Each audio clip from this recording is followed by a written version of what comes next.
Japanese SMEs with world-class technology, quality, and reliability. Innovative online matching site for finding business partners you can trust. Jaegood Tech, your solution is here.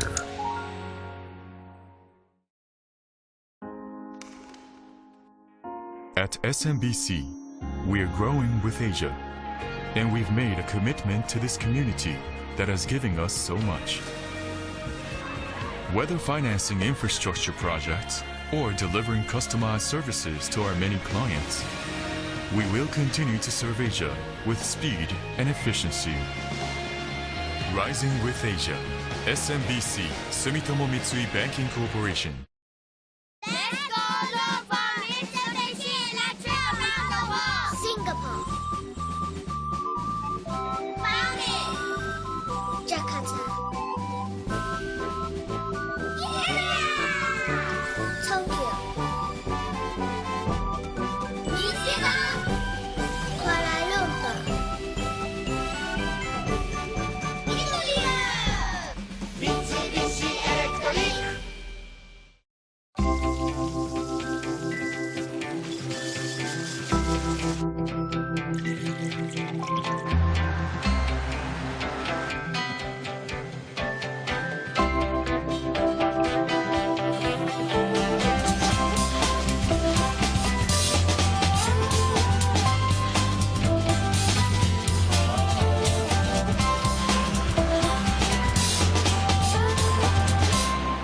Mitsui & Company.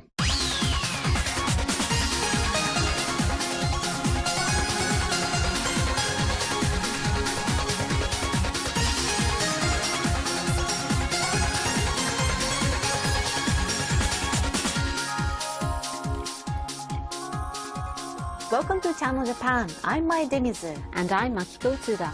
Every week, we bring you the freshest information out of Japan from a studio here in Tokyo. From the economy to culture and even foods, if you want to find out what's happening in Japan right now, this is where you'll find it. And these are topics for today. From World Business Satellite, a shift in spending by foreign tourists in Japan from things to do. Also from World Business Satellite, small Japanese companies struggling to find business partners head overseas with the help of foreign exchange students. From Takumi, a developer of an unprecedented textile dyeing technique. And in Dreamweavers, a company on the brink of bankruptcy stages a comeback with original chairs. So let's get started. First, we have a report from TV Tokyo's World Business Satellite. Otsuda-san, what's the topic? Yes, we'll be looking at a trend that has to do with foreign tourists. And I'm sure, as you know, the number of foreign tourists has increased sharply during the past few years. And last year, it surpassed 19.5 million. Well, I've heard that because of this growth, the Japanese government revised its target for annual visitor arrival from 20 million to 30 million by 2020. That's right, and I must say it is a pleasant surprise. Yes. And while more people, even more people are expected to visit Japan over the coming years, there's also been a change in their spending patterns. Well, it's been in the media a lot recently, but many tourists are said to be going on a mass shopping spree in Japan, buying Japanese-made electronics, daily use items, and over-the-counter medicines. Yes, that's right. And although shopping accounts for the biggest proportion of spending during their stays, foreign tourists who come back a second or a third time are increasingly going for activities that they can only experience in Japan. So they return to enjoy aspects such as Japanese-style hospitality and attentive services. That seems to be the case, and that's why many businesses are starting to gear their services towards foreign visitors to capture that demand. So take a look.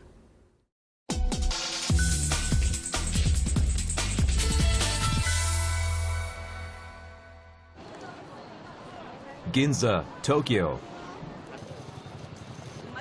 A district visited by many foreign tourists. 80% of them are said to be from other Asian countries. One such traveler, Zhao Yang.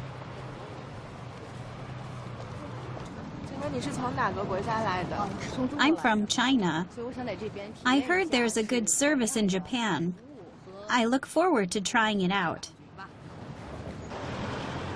Shopping is apparently not her main purpose. So, where's she going? Hello, I came after seeing the website of this store. How do you want your hair done today? Her destination is a beauty salon. A Chinese-speaking staff member helps the customer. The service list is also printed in Chinese.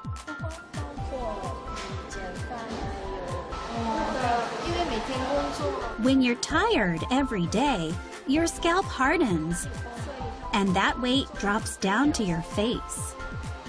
Really? A shampoo, massage, and haircut package is priced at 7,560 yen. Though not inexpensive, she seems satisfied.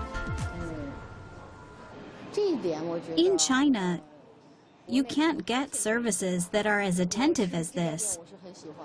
I really enjoyed it and hope to come again. This salon started servicing customers in English and Chinese from a year ago and says the number of non-Japanese customers has doubled. We only have one person who can speak Chinese and English, so we plan to get more staff members and continue improving our capabilities. A growing number of beauty salons are starting to target visitors from overseas.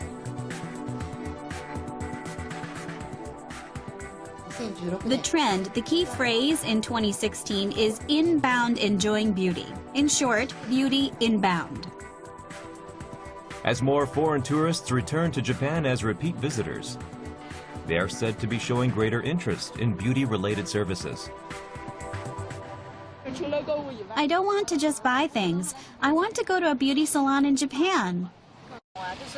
I want a Japanese hairstylist to give me a cut that fits me. Behind this trend is a gradual shift among visitors from China and South Korea from group tours to individual travel, giving them more free time. There's been a shift from shopping and buying things to experiences and activities. And beauty-related experiences are starting to draw interest. There are moves among various businesses to capture that demand. It's after 9 in the evening. After closing time, beauticians gather around. The manager, Kazuhiro Sukenaga, wears a serious expression. What is he doing? This kind of style looks like the trend for spring. It's neat, but a shape with movement in some parts. They are actually researching hairstyles preferred by customers from other Asian countries. Their plan is, Around the face, we'll add gradations at a 45-degree angle to create a neat look. gradation is a way to give layers to a hairstyle and produces a certain effect.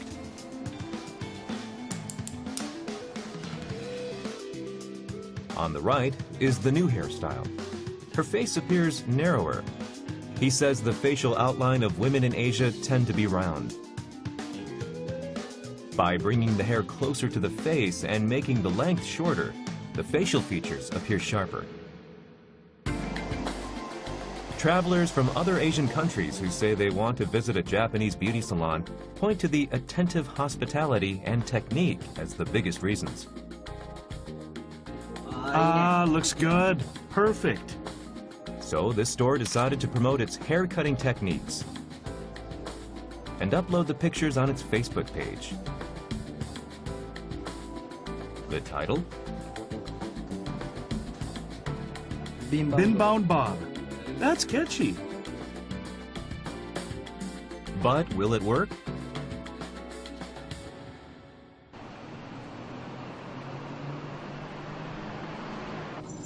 A customer from China arrives.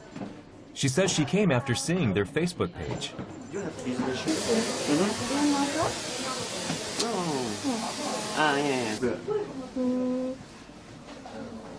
But my hair is...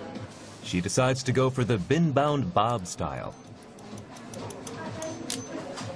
This cut line is gradation. Gradation cut is fit on your face line. What does the customer think? I'm amazed by the haircutting techniques in Japan. Of course, I want to come back. After the haircut, a picture is quickly uploaded to the salon's Instagram page. They're diligent about PR. But that alone won't bring in customers right away.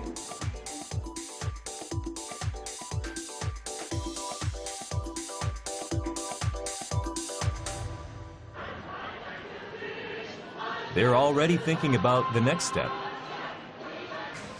The store manager, Mr. Sukenaga, visits major travel agency HIS.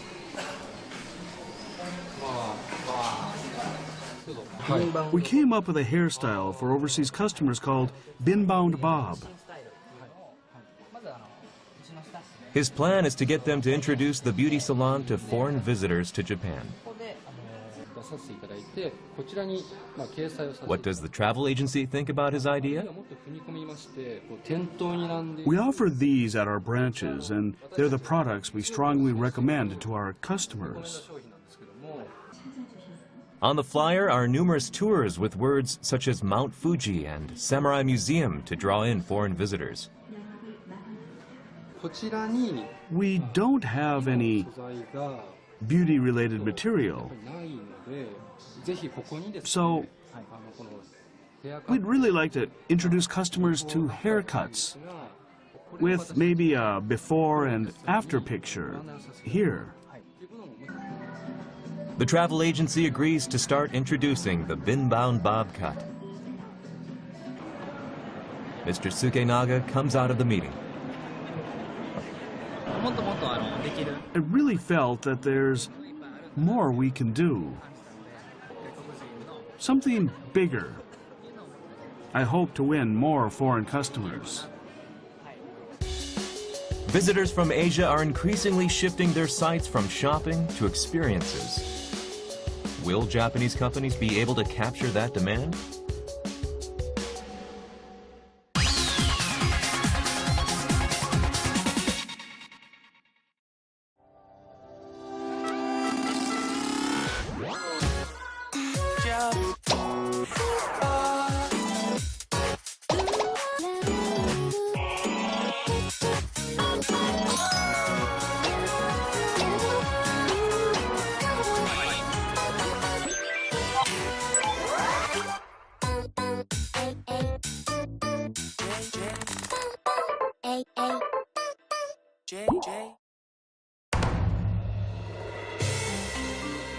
Spring in Japan. Lovely views. Heartwarming flavors. And exhilarating experiences. Discover the best Japan has to offer right here in central Japan this spring. Nagoya Railroad Group.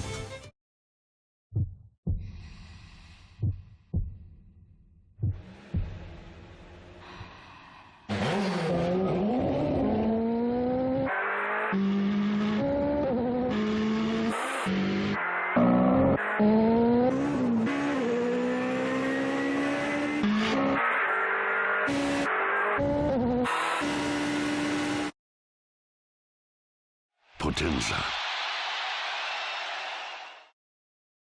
When was the first time I came here?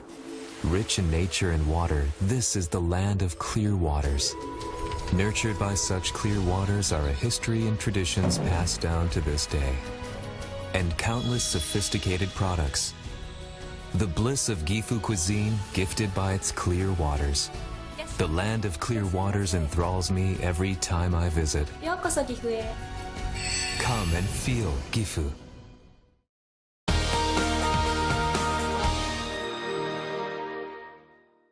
Well, what's next? Yes, next we'll be looking at small Japanese companies making their way to markets across the sea. Well, I know most major companies have already expanded overseas. But I imagine it's a difficult move for smaller firms. You're right. Small companies have limited human resources and business networks, so even if they want to test overseas markets, they struggle even to take the first step. Well, but with a shrinking population in the domestic market, I understand going overseas is often crucial to their survival. Exactly, and there's now a service to support the overseas expansion of such small companies by tapping overseas exchange students in Japan. So take a look. Soka, Saitama Prefecture. A group of foreign visitors arrives at a shop selling Soka Senbei, a local specialty. Showing interest in these traditional crackers are students from Dubai, Malaysia, Indonesia, China, and other countries and regions. It's salt, kind of, because little kids like sweet things, right? No, I think this one is soft a little. Welcome to our senbei shop. We want to take senbei across the world. They are all taking part in a project to promote senbei globally. The idea is to get these foreign students to think of senbei that will sell outside of Japan. Senbei is more healthy than the potato chips. Few spices from my country. I would like to make senbei with my spices to check the taste. I want to try to promote your senbei to be halal, to make a halal senbei. They experience the senbei making process. Flip it over in 3 seconds. 3 seconds. 1, 2, 3, turn! It's burning. At first, their hand movements are a bit awkward. But as they get used to it, they start working on their own original senbei using ingredients brought from home. Mixed spice. Mixed spice from Palestine. From Dubai. Dubai, no? Yes. The students were invited by Mami Matsumoto, who runs a recruitment company with about 2,000 foreign students on its roster. Yeah, the color is actually from the turmeric. This is a taste that won't sell in Japan. Chili sauce shrimp.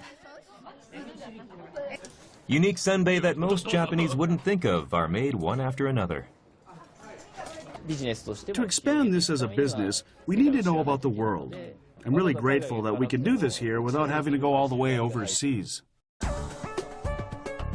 Ms. Matsumoto believes this type of activity is an opportunity for foreign students to find work in Japan. And at the same time, will help small companies push into overseas markets. Small companies have wonderful products and services, but they don't know how to take the first step. As one step, we offer them the experience of exchanging ideas with foreign students. Through Ms. Matsumoto's introduction, some students are working on the front lines. Kai Okudaira is a fourth-generation Japanese-American from Hawaii.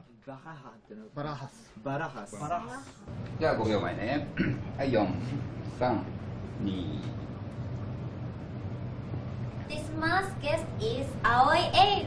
Please introduce yourself. Kai helps out during the recording of a program introducing Japanese idols to overseas viewers. After graduating from the University of Hawaii, he entered a graduate program at the University of Tokyo. His field of research is I love Japanese pop culture, anime, manga, idols, television dramas, and movies. I'm researching idols and how SNS is used here. After graduating, he joined a company promoting Japanese pop culture overseas. Putting together a report based on his own findings, he helped develop European markets. Since I'm not Japanese, I wasn't born here and didn't grow up here, I can see things from a different perspective. Anime popular overseas and popular in Japan are a bit different. They say foreign students with the dual perspective of Japan and foreign markets are valuable resources. It's about how well you can provide information from the same viewpoint as people overseas. We're very grateful to be introduced to people who come to Japan and study such specialized topics. On this day, being held inside the building of a former elementary school is an event to support the overseas expansion of small companies.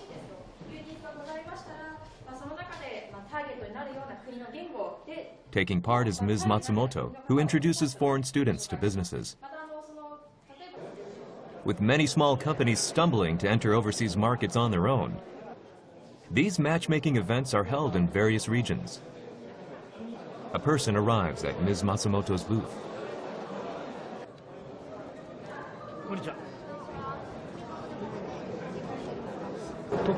We have a patented fiber made with various minerals.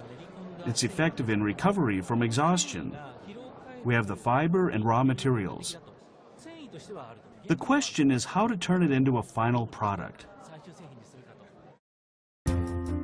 Venix has a patent for a special fiber said to help people recover from fatigue. To develop functional apparel using that fiber and to go global, it is searching for a partner.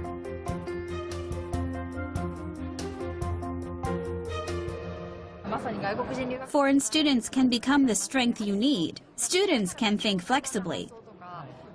We can get people in various fields, such as those who are skilled in robots or art. Mr. Katano says his company has been having a hard time finding a partner to expand overseas. It's hard for Japanese companies to identify where the demand is in local markets. It's a struggle finding a good partner. The biggest difficulty faced by small companies wanting to expand overseas is finding a reliable partner.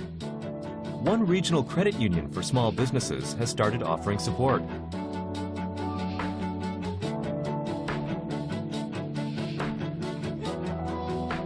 Cebu Shinkin Bank recently announced a tie-up with a major factory rental company in Thailand to help Japanese companies go global. So you can expand the business while renting more factories when the business is good, and also less factory when the business is not so good, so a lot less risk. By using such rental factories, companies don't need to spend time looking for properties or plants and only pay a rental fee to enter new markets. Local administrative procedures are also handled by the Thai side free of charge.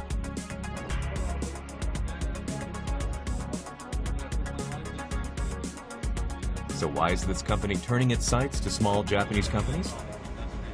We see good potentials because in the past phase, a lot of bigger companies and the first tier, second tier supply chain already gone to Thailand. A smaller SME which will support all these first tier and second tiers.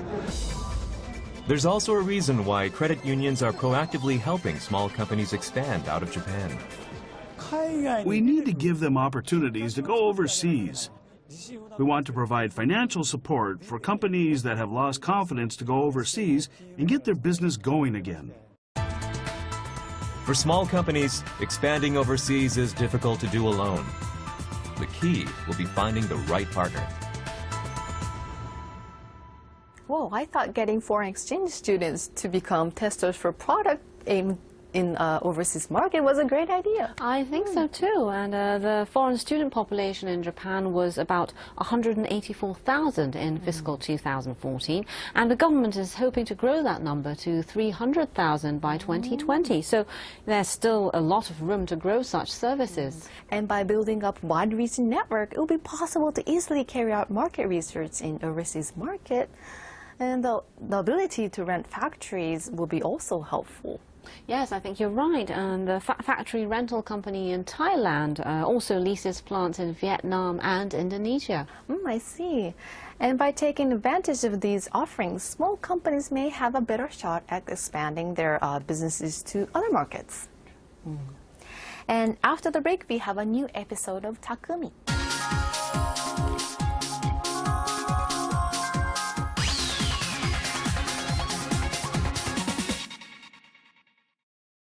Do you remember the day we met?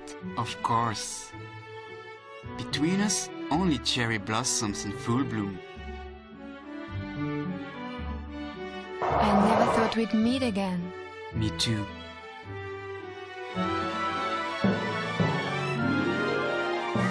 Wonderful. The cherry blossom showed me The way back to you. Smiles ahead, Seibu Group. Man, look at all these cars. Hey, have you heard, by the way? The Japanese company Kobelco is working to make the world's cars lighter.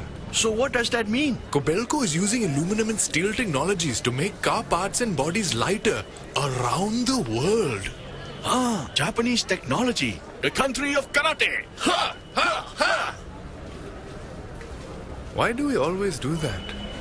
I don't know. The talk of the world. Kobelco.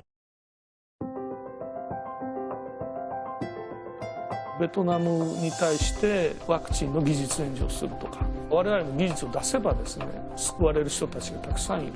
でもう一つは非常に少ない疾病の患者さんたちのための開発をやっています。いかにしたら未だ治らない病気の治療薬ができるかっていう、そこにみんなの気持ちが大体集まってます。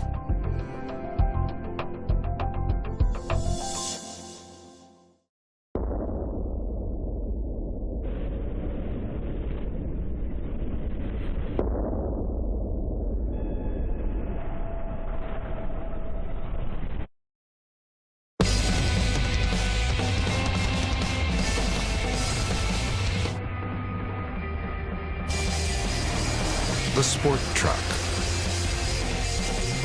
New Mitsubishi Triton. Drive at Earth Mitsubishi Motors.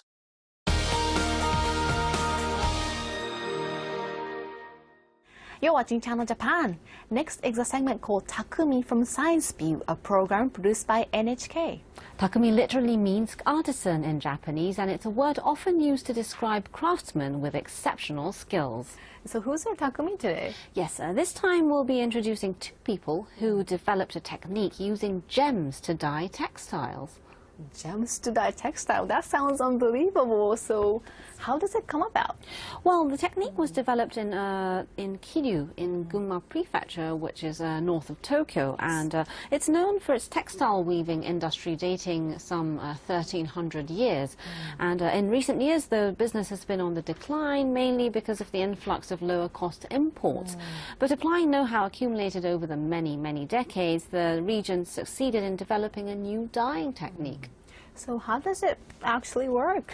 Well, first gems are crushed into fine powder, which is then used to dye the textiles. Oh, that sounds amazing, but I imagine new technique like that can change the fortunes of an entire industry. Yes, you're right. And to encourage such R&D into textile manufacturing technology, the Gunma Prefectural government has even set up a testing center and is working on new technologies together with the local businesses. And we have a report on the two people who came up with what's called jewelry dyeing. So take a look.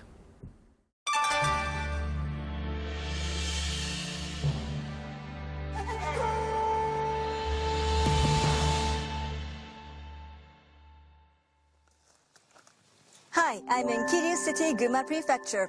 The area has a long history of about 1,300 years of textile manufacturing. Today, I'm going to introduce you to a new kind of textile using this, precious stones. Let's go and find out its secrets.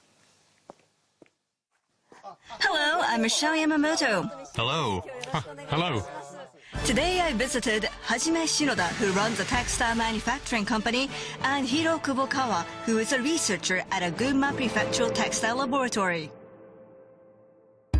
Shinoda's company was founded 75 years ago. Here is his company's specialty. Wow, there are so many scarves and shawls. In fact, they've developed more than 10,000 different models. Their newest product is a shawl made with gemstones. Oh, it's so pretty! The shawls are finely woven and dyed in a variety of subtle colors. The shine of the silk and the quality of the weave are exquisite, but I can't see any precious stones. The gems are what give it its color. The shawl is dyed using gems. It's dyed using precious stones? I took a look at the shawl under a microscope to get a closer view. Each fiber is covered with tiny particles. These particles are actually the gems, which have been ground down to just a few microns in size. The red dye is made from jasper, the blue from lapis lazuli, and the green from malachite. Essentially, the fabric is dyed by covering each thread with tiny gemstone particles. The idea for creating this product came from Kubokawa, whose hobby is collecting precious stones. When Shinoda's company was searching for a new idea for a shawl, Kubokawa suggested using gemstones for the dye. Since I collect stones as a hobby, I thought developing the dye using gemstones would be a fun extension of that. A dye made from gemstones. I thought, now this is something no one else has thought of. I was sure there would be demand, so we started development right away. The two started buying gems and making dyes, but the process had its challenges. This is ochre. It's commonly used as a dye. To dye fabric using pigments like ochre, the fabric is boiled in water together with a large quantity of the pigment. Only a small amount of the ochre or other dye adheres to the fabric.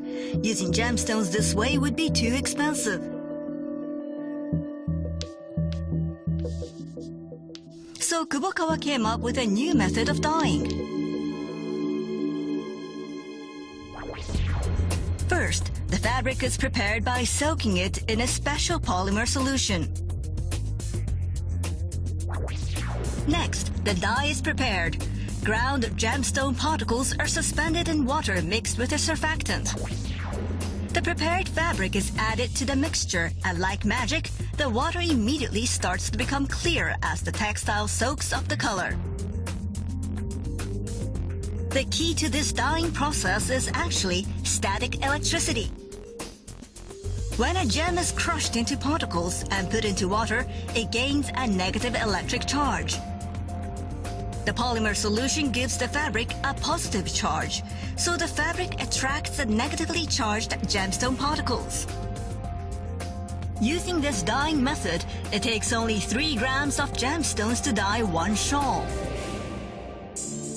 In the past, textiles produced in Kiryu, the city where Shinoda's company is located, were an important Japanese export. But over the years, many local manufacturers have closed their doors.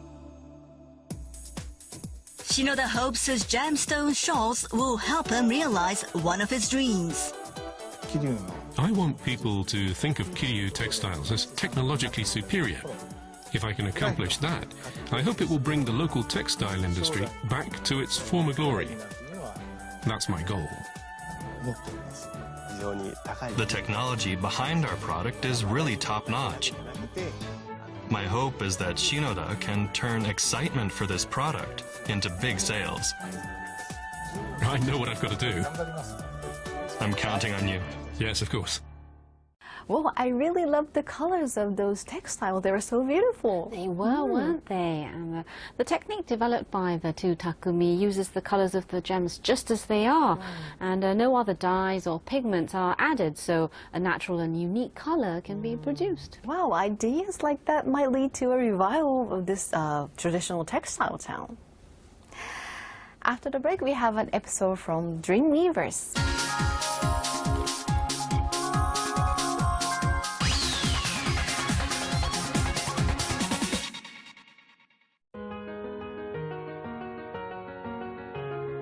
ORIX is driving business in Asia through leases, investments, real estate development, energy businesses, and more. Making business more dynamic and fast-paced than ever. ORIX. Ladies and gentlemen, this is Tokyo Skytree. Be awestruck by the panoramic view. there are so many other fun things to do after you've enjoyed the view. Ladies and gentlemen, let's go, let's enjoy. This is Tokyo Skytree.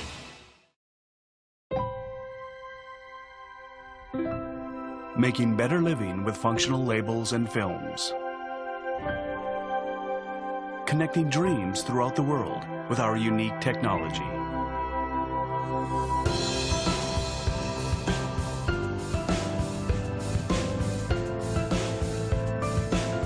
Linking your dreams now from Japan to the world. For adhesive products, we are Lintec.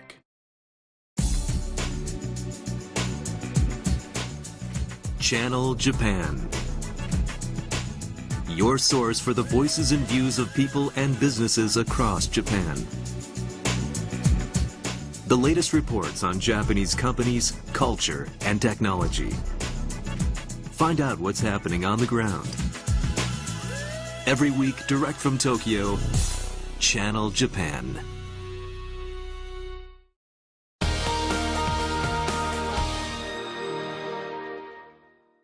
You're watching Channel Japan.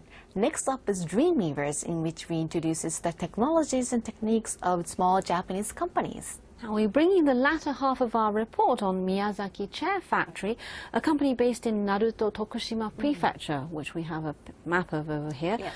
And the company makes original wooden chairs.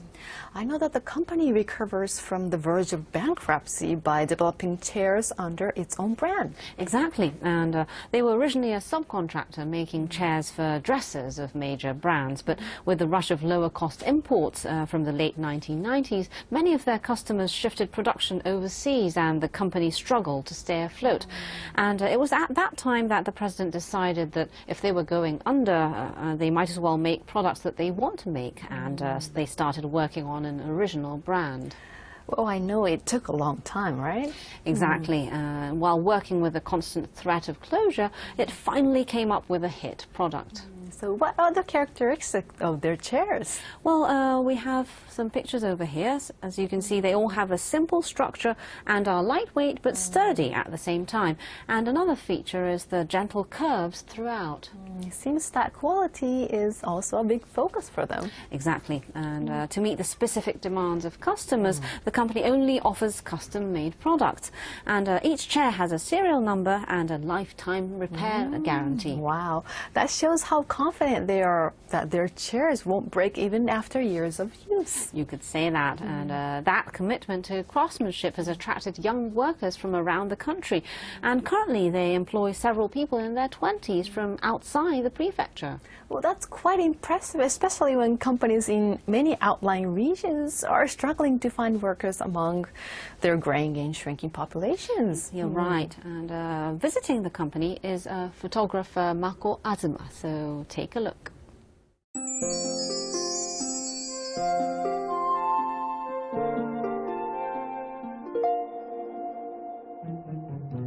This is an exhibition held by a company that churns out nothing but chairs. The 74 one-of-a-kind chairs made over a 15-year period are on display. Most are priced at between 40,000 and 50,000 yen. But among them are some that cost more than 100,000 yen. The person responsible for introducing products admired by chair lovers is company president Masahiro Miyazaki. He says business was so bad at one time that he hit rock bottom. I felt that the company had died and disappeared once already. So I decided that rather than make something for somebody else, we might as well continue making things that we really want to make. From a subcontractor to an original brand, behind it all is the company president's commitment to chair making. Since long ago, this region has been known for its thriving dresser-making industry. In the mid-1970s, there were more than 300 companies in the business. Miyazaki Chair Factory, which we will be introducing this time, was founded in 1969. Early on, they made chairs for triple mirror dressers on contract for major brands. This is the president, Masahiro Miyazaki. Relying on the techniques acquired from making dresser chairs, he started developing new products. Visiting Miyazaki chair is photographer Mako Azuma. Things were made in an amazing way long ago. The president takes us to where the chairs are put together. There are young women, too. Ms. Azuma realizes there are a number of young women in the factory. The company attracts young workers from across the country. Half of them are women. They all learned about Miyazaki chair when its original brand started gaining fame and joined with the dream of making such unique products.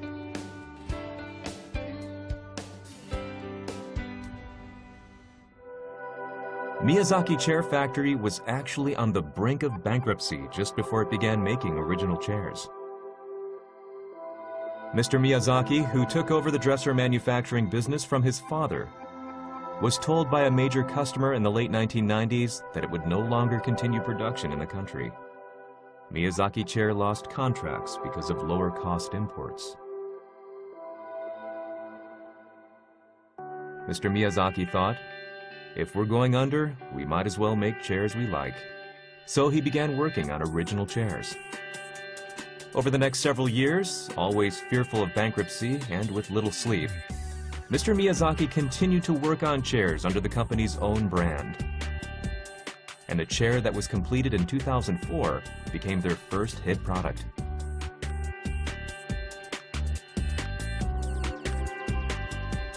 On the back of the success it had with this chair, the company started developing numerous other unique wooden chairs and grew into one of the leading chair makers in Japan. Photographer Mako Azuma takes her equipment and goes to a section of the production area that piqued her curiosity. There she finds a woman engrossed in her work. Chisato Morimoto is originally from Osaka. She joined Miyazaki Chair after graduating from an art university. She is a 7-year veteran. She thinks of the most efficient order to assemble chairs based on their designs. She selects the best blade for the job and even programs the machine.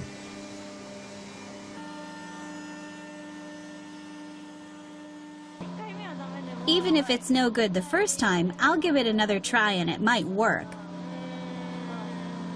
Finding a way to do something is fun.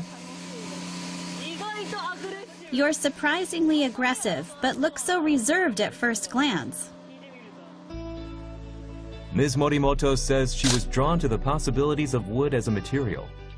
Ms. Azuma photographs her as she works. Yuichiro Kado hails from Sendai. A fan of the company's chairs, he joined 2 years ago.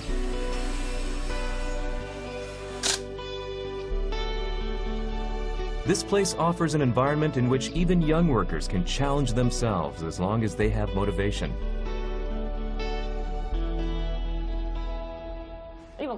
What are you doing now? Was just finalizing the blueprint. This is supposed to stick into the legs, and I was trying to figure out how to do that. After you're basically finished, you take it to the factory floor? Yes, I actually work the machine and try making it. Mr. Kado has only been here for 2 years, but wanting more than anything to develop new products, he put his hand up when the opportunity arose.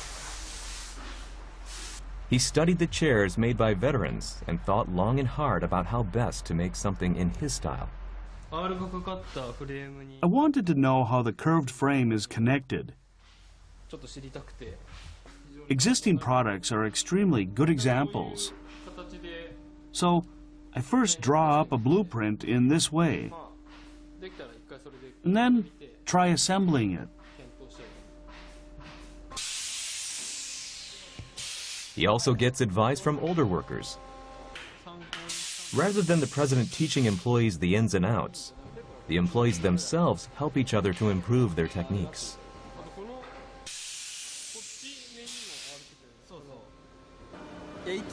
Kado has a drive. That drive is the most important thing. He can fail as long as he learns. The president allows us to challenge ourselves. He tells us to try making products even if it's difficult. Mr. Kato, while struggling, was somehow able to finish his prototype before the deadline.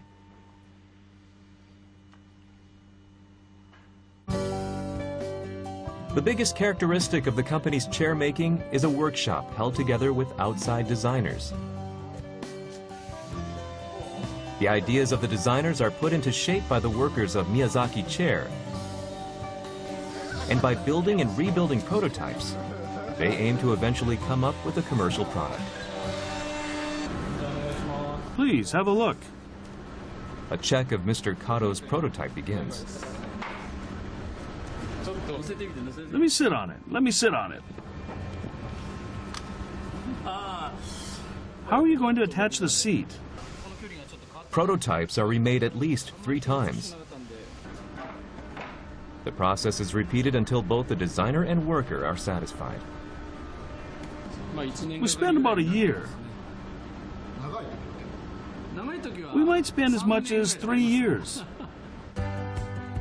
This chair was improved after going through more than 4 prototypes.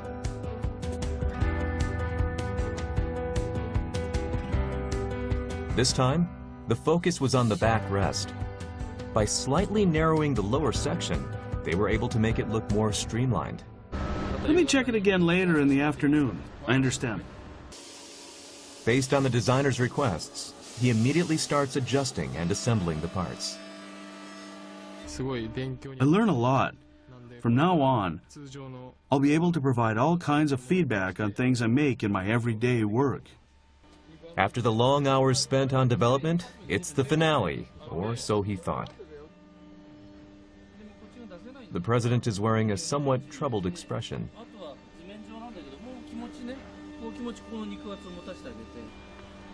This is what bothers me.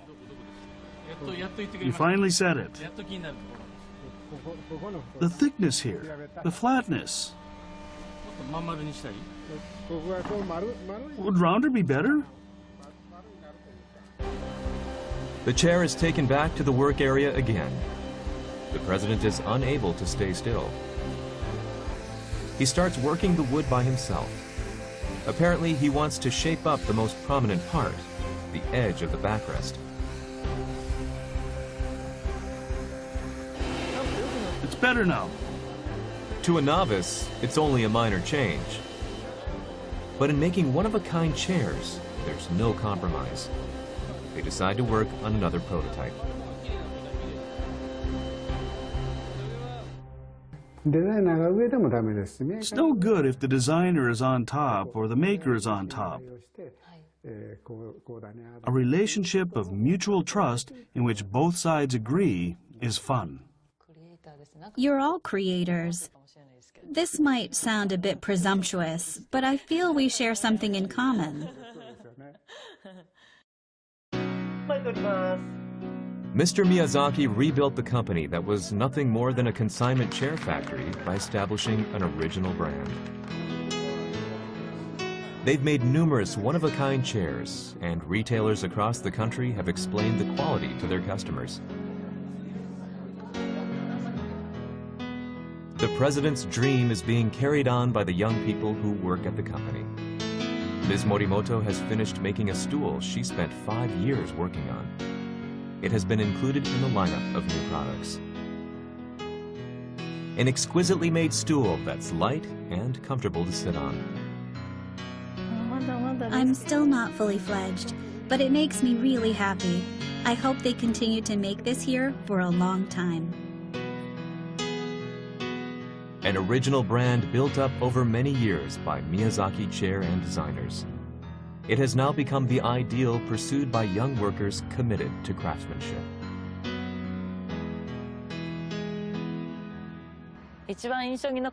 What left the biggest impression on me were the potential and warmth of wood, and the atmosphere of the company in which employees can draw out those qualities and express the things they want to do. I think I was able to capture them in a natural light. Several days later, Ms. Azuma's work arrives at Miyazaki Chair. My clothes are so dirty. It's still the same. Your gaze is good. There's strength in your eyes. It's amazing. It makes you look good. Plus 20%? You look so much better than you usually do.